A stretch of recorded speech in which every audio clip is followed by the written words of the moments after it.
వచ్చినప్పుడు ఈ చారుని పుల్ల పుల్లగా ఉంటుందండి. ఇది నోటికి చాలా బాగుంటుంది. ఇది ఒకసారి ట్రై చేయండి.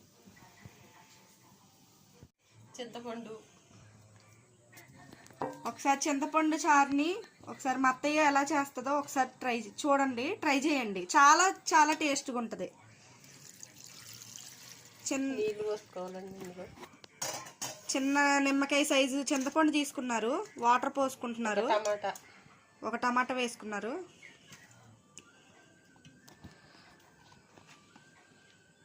చిటికెడు ఉప్పు, పసుపు, చిటికెడు పసుపు,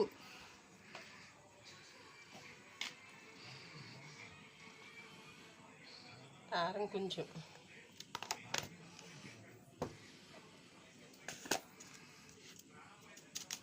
స్పూన్ అలా చూపించు, సాల్ట్ తగినంత,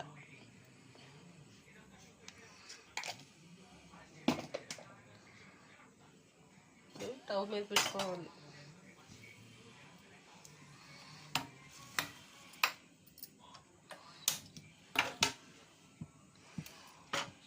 ఎంతసేపు మరగాలి?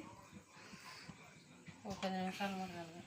ఓ 10 మినిట్స్ అంట మరగబెట్టుకోండి. మరగబెట్టుకున్న తర్వాత తాలింపు అనేది ఎలా వేయాలో నెక్స్ట్ చూద్దాం మరిగిన తర్వాత.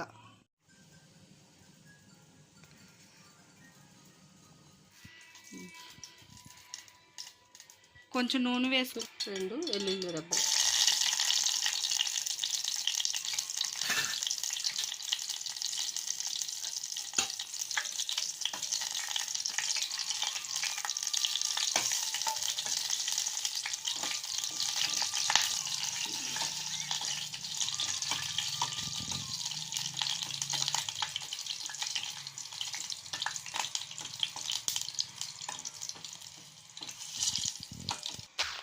ధనియాల పొడి, కొంచెం ధనియాల పొడి, కొంచెం జీలకర్ర,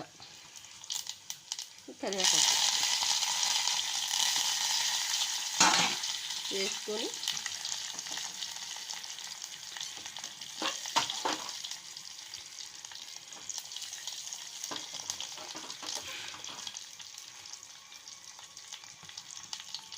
అయిపోయిందండి. స్టవ్ కట్టేసి చారు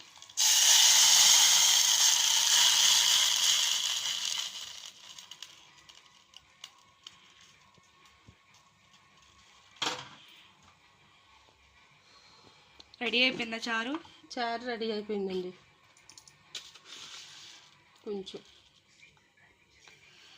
షుగర్ వేసుకోవాలి.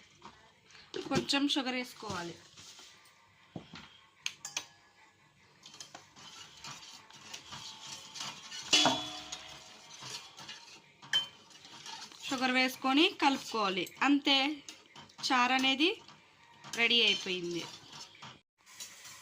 మీరు కూడా ఇంట్లో ఇది తయారు చేసుకోండి, చాలా బాగుంటుంది. చిన్నపిల్లలకు కూడా బాగుంటుంది.